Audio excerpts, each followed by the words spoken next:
Rahman chapter number 5 linear systems आज हम start करने जा रहे हैं। और ये जो लीनियर सिस्टम है ये सिर्फ और सिर्फ डिपेंड कर रहा है फेस पोर्ट्रेट स्केचिंग के ऊपर। तो आज हमारा मेन आर्टिकल है फेस पोर्ट्रेट स्केचिंग। तो फेस पोर्ट्रेट को कैसे स्केच किया जा सकता है ये हमने डिस्कस करना है। Many differential equations can not be solve conveniently by analytical method. अब तक हमने डिफरेंशियल इक्वेशन के कोर्स में बहुत सारे एनालिटिकल मेथड्स पढ़े हैं।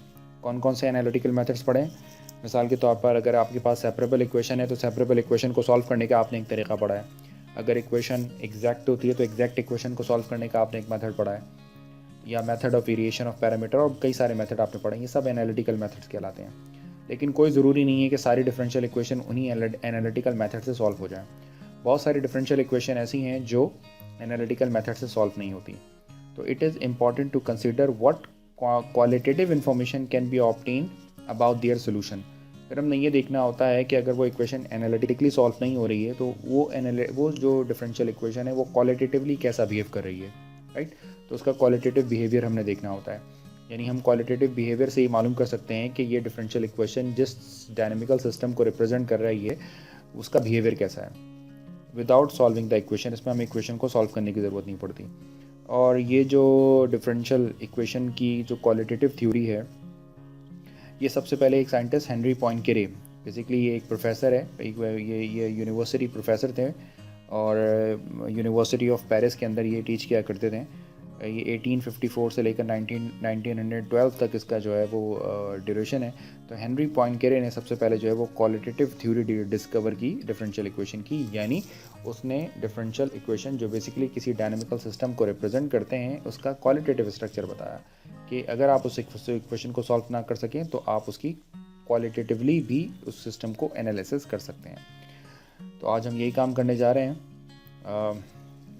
इसकी कुछ जनरल टर्मिनोलॉजी है। बेसिकली डिफरेंशियल इक्वेशन अगर आपके पास कोई गिवन है और उसको आप ज़ीरो के बराबर इक्वेट करते हैं तो इट मीन्स कि यहाँ से जो भी पॉइंट निकलता है उस पॉइंट को क्रिटिकल पॉइंट कहते हैं, या इस तरह के सोल्यूशन को जो है वो इक्विलिब्रियम सोल्यूशन कहा जाता है। और x1 और x2 यानी लीनियर सिस्टम आपके पास गिवन है, तो वो लीनियर सिस्टम अगर डायरेक्टली जिस प्लेन के ऊपर स्केच होता है, यानी वो प्लेन x1 और x2 वाला प्लेन होगा या y1 y2 वाला प्लेन होगा, उस प्लेन को हम कहते हैं फेस प्लेन। और उसके ऊपर जो ट्रेजेक्ट्री जो है वो स्केच की जाती है उसे हम कहते हैं, कौन सी ट्रेजेक्ट्री कहलाती है? फेस पोर्ट्रेट कहलाती है। तो आज के सेशंस के अंदर हमने देखना है कि फेस पोर्ट्रेट किस तरह स्केच किया जाता है, ठीक है जी। और आप चाहें तो ये काम एक सॉफ्टवेयर से भी कर सकते हैं। एक जावा स्क्रिप्ट एक छोटा सा सॉफ्टवेयर है, उसमें पीपी प्लेन बेसिकली एक जो है वो जावा स्क्रिप्ट का एक छोटा सा प्रोग्राम है, केबीज पर है, उस पर भी आप स्केच कर सकते हैं। लेकिन फ़िलहाल इसका ये तो बेसिकली सॉफ्टवेयर स्केच करके दिखाएगा आपको, लेकिन इस टॉपिक का पर्पज़ ये है कि आपको उसका जनरल मैकेनिज़्म समझाया जाए कि बेसिकली स्केचिंग हो कैसे रही है।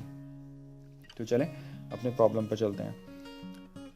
यहाँ पर जो सबसे अहम बात है वो ये है कि आपको आइगन वैल्यूज़ और आइगन वेक्टर्स के कॉन्सेप्ट पहले से होने चाहिए। अगर क्योंकि आप ये डिफरेंशियल इक्वेशन में पढ़ चुके होते हैं, लेकिन मैं फिर भी सेफ साइड ये है कि एक प्रॉब्लम, एक एग्जांपल आपके सामने जल्दी से डिस्कस कर लेता हूँ। सपोज़ कीजिए कि ये एक है लीनियर सिस्टम -3y। इसको लीनियर सिस्टम भी क्यों कह रहे हैं ये भी पता लग जाएगा आपको। y2 and y2 dash is equal to y1 -3y2। तो ये बेसिकली एक लीनियर सिस्टम है क्योंकि राइट हैंड साइड के ऊपर जो इक्वेशंस हैं जो इक्वेशंस हैं वो लीनियर इक्वेशंस हैं, ठीक है। ये दोनों लीनियर में, और यहाँ पर दो इक्वेशंस हैं, तो बेसिकली इस तरह का जो सिस्टम है वो लीनियर सिस्टम कहलाता है। तो इसमें हमें आइगन वैल्यूज़ और आइगन वेक्टर्स निकालने हैं। तो चले पहले हम बात करते हैं आइगन वैल्यूज़ की, या आइगन या आइजन जो भी आप कहना चाहें। आइगन वैल्यूज़ का फार्मूला क्या होता है? ये फार्मूला होता है determinant of a minus lambda I is equal to 0 के बराबर करना होता है। तो यहाँ पर A मैट्रिक्स क्या होगी आपके पास? A matrix basically coefficient matrix होती है। ये मैं हर प्रॉब्लम के लिए बिल्कुल आपको नहीं बता रहा हूँ, तो और मैं आपसे एक्सपेक्ट कर रहा हूँ कि आपको आइगन वैल्यूज़ और आइगन वेक्टर्स का कॉन्सेप्ट है। तो A minus lambda I compute कर लेते हैं। A माइनस लेमडा आई का मतलब हो जाएगा A मैट्रिक्स आपके पास -3 1 1 एंड -3, और lambda I minus time of lambda I identity को रिप्रेजेंट कर रहा है। तो ये लेमडा 0 0 लेमडा, तो ये 2/2 की एक आइडेंटिटी मैट्रिक्स है जिसमें लेमडा को मल्टीप्लाई कर दिया गया है, ठीक है जी। तो अब आप इसको सिंप्लीफाई करके बताएं कि a माइनस लेमडा आई क्या बन जाएगा। जब आप इसको सिंप्लीफाई करेंगे तो ये आंसर होगा -3 minus lambda 1 1 -3n minus lambda. ठीक है जी। अब आपने निकालना है इसका क्या, डिटर्मिनेंट निकालना है। तो अब हम इसका डिटर्मिनेंट निकाल लेते हैं। Determinant of a minus lambda आई, इसको इक्वेट करना होगा 0 के बराबर। तो अब आपने लेना है यहाँ पर क्या, डिटर्मिनेंट लेना है। तो जब आप इसका डिटर्मिनेंट लेंगे तो ये डिटर्मिनेंट बन जाएगा -3, यानी डायगोनल एलिमेंट का प्रोडक्ट ले लें, और फिर बन जाएगा -3 माइनस लेमडा, फिर माइनस फार्मूले का 1 इज़ इक्वल टू 0। जब आप इसको सिंप्लीफाई करेंगे, एक तो माइनस कॉमन चला जाएगा और ये बन जाएगा 3 माइनस नहीं बल्कि plus lambda whole square and -1 is equal to 0। ठीक है जी। माइनस माइनस दोनों जगह से कॉमन ले लिया, प्लस हो गया। इस पर a plus B whole square का फार्मूला लगा दें, तो 9 plus 6 lambda plus lambda square minus 1 is equal to 0, यानी लेमडा स्क्वायर प्लस 6 लेमडा और प्लस 8 इज़ इक्वल टू 0। अब आप इसको एलसीएम ले लें, तो lambda square plus 4 into 4 lambda plus 2 lambda plus 8 is equal to 0। तो अगर लेमडा कॉमन निकाल लें तो लेमडा प्लस 4, और अगर यहाँ से प्लस 2 को कॉमन निकाल लें तो ये बन जाएगा lambda plus 4 is equal to 0। तो दो आंसर्स आ गए आपके पास। एक आंसर आ गया लेमडा इज़ इक्वल टू -2, और जो दूसरा आंसर आ गया वो लेमडा इज़ इक्वल टू -4। तो बेसिकली ये निकल आई हैं आपके पास दो डिफरेंट आइगन वैल्यूज़। ठीक है जी। तो आइगन वैल्यूज़ ऐसे निकाला करते हैं। तो ये मैं हर प्रॉब्लम के लिए बिल्कुल नहीं निकालूंगा, तो आप आइगन वैल्यूज़ और आइगन वेक्टर्स की प्रैक्टिस कर लीजिएगा। अब हम बात करते हैं कि आइगन वेक्टर्स कैसे फाइंड आउट किया था, जस्ट रिकॉल करवाने के लिए आपको। तो जी जनाब, आइगन वेक्टर्स कैसे निकालते हैं, eigen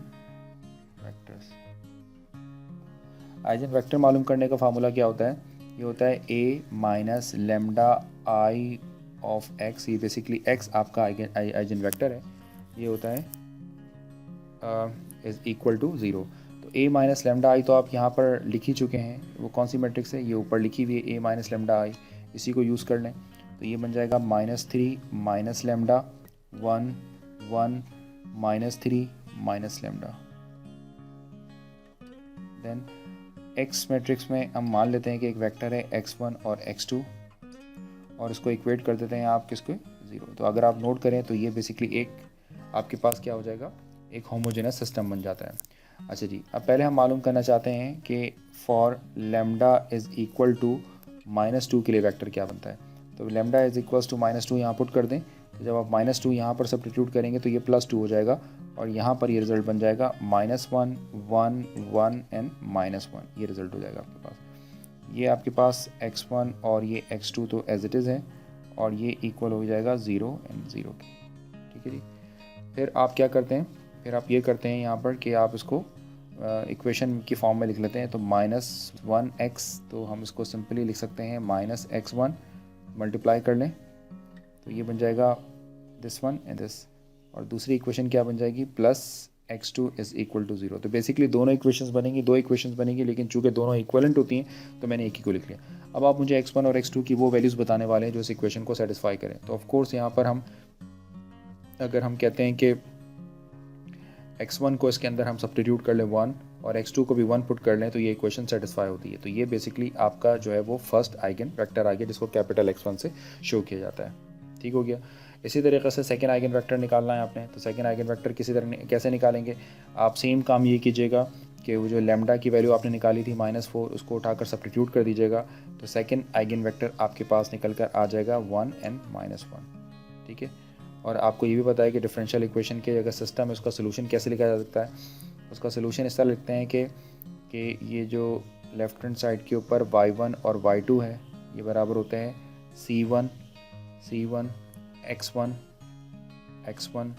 1 and e power lambda 1 क्या है आपके पास, यानी 1 और 1 कैसे आया आपके पास, -2 and t, and then plus c2 फिर 1 -1 and e power -4t।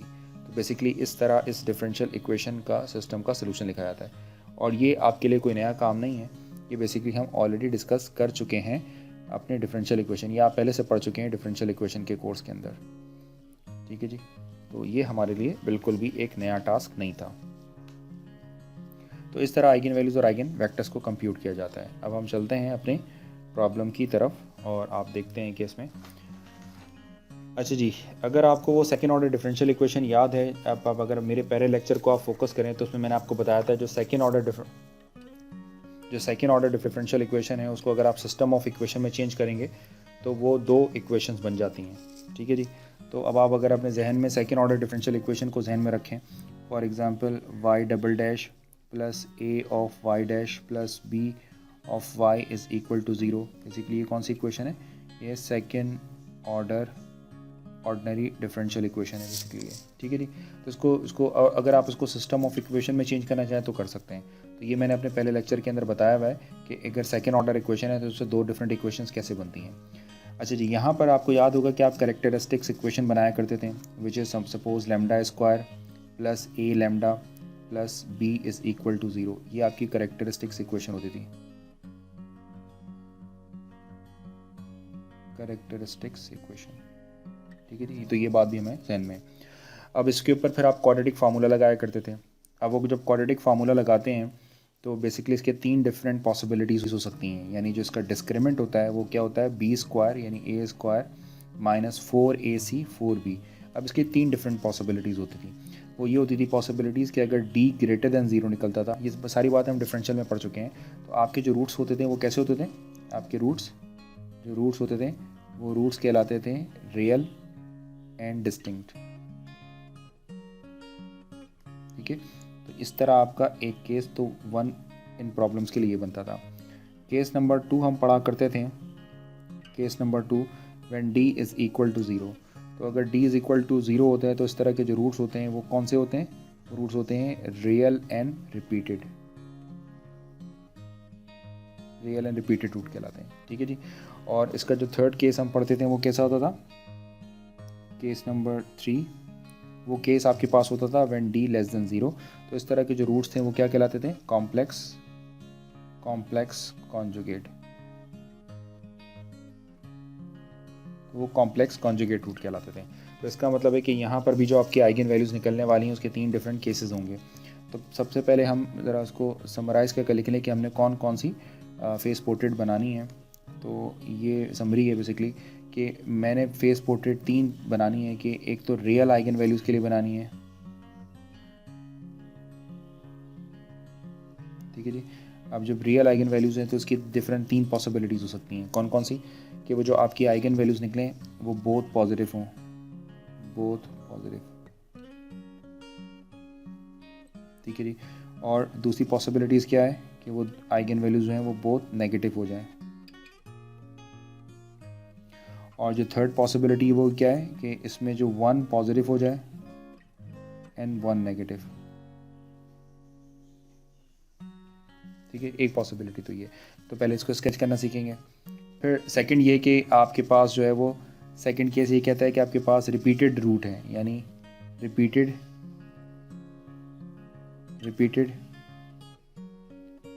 Eigen values अगर आपके पास होती हैं, ठीक है जी। तो रिपीटेड अगर आइगन वैल्यूज़ हैं तो इसमें दो पॉसिबिलिटीज़ हो सकती हैं कि वो जो रिपीटेड आइगन वैल्यूज़ हैं वो पॉजिटिव हों आपके, फॉर एग्जांपल 3,3 पॉजिटिव, और दूसरी पॉसिबिलिटीज़ होती है नेगेटिव हो। अच्छा, पॉजिटिव की फर्दर दो केसेस होती हैं। एक केस कहलाता है, उसे हम कहते हैं कंप्लीट केस,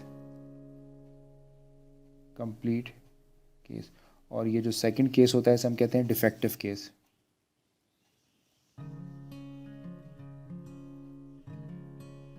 इसी तरीके से अगर ये नेगेटिव होता है, नेगेटिव, तो उसकी फर्दर दो पॉसिबिलिटीज़ हो सकती हैं, ये भी कंप्लीट केस हो सकता है और डिफेक्टिव केस हो सकता है। आप अभी घबराएं नहीं, ये सारी बातें मैं आपको क्लियर कर दूंगा, ठीक है। अब कंप्लीट और डिफेक्टिव केस का क्या मतलब है, फॉर एग्जांपल अगर रूट रिपीट हो रहे हो, फॉर एग्जांपल 1,1 यानी रिपीटेड रूट हैं, दो रिपीटेड रूट हैं और उन दोनों के लिए अगर दो डिस्टिंक्ट आइगन वेक्टर निकल आते हैं तो उस केस को कंप्लीट केस कहते हैं।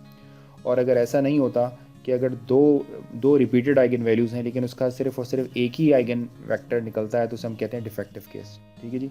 तो अभी हम डिस्कस करेंगे, यानी पहले हम इसको ज़रा समराइज़ कर लें कि एक्चुअली हमने करना क्या है। थर्ड कौन सा केस हो सकता है कि आपके जो रूट हैं यानी आइगन वैल्यूज़ हैं वो कौन सी हों, कॉम्प्लेक्स कॉन्जुगेट आइगन वैल्यूज़ हों। अभी जो कॉम्प्लेक्स कॉन्जुगेट आइगन वैल्यूज़ हैं इनमें इसको भी फर्दर क्लासिफाई कर सकते हैं। वो कौन सी हो सकती हैं कि जिसका जो रियल पार्ट है, बहुत इंपॉर्टेंट मैं बात बता रहा हूँ यहाँ पर, रियल पार्ट, इसका जो रियल पार्ट है वो रियल पार्ट पॉजिटिव हो सकता है, यानी ऐसे आंसर निकल आते हैं जिसमें रियल पार्ट पॉजिटिव हो।